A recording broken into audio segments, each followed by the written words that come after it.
เคยจับบ่เซแนวมือ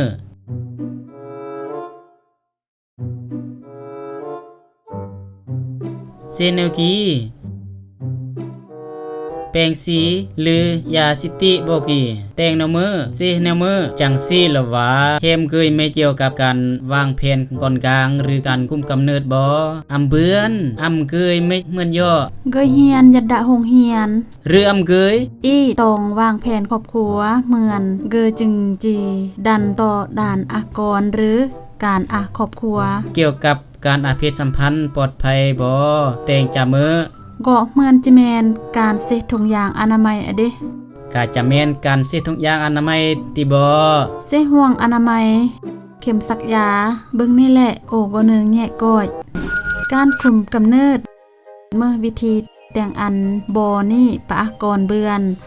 มากวิธีย่อเลือกเซเลือกยองกับรักษาความสุขได้ยามอีสิปรมย่อเดบเมื่อเรื่องง่ายๆซึ่งบ่จิเบือนเรียนเนึงเกี่ยวกับวิธีคุมกำเนิดยือสำคัญบ่จิเบือนเปิดใจ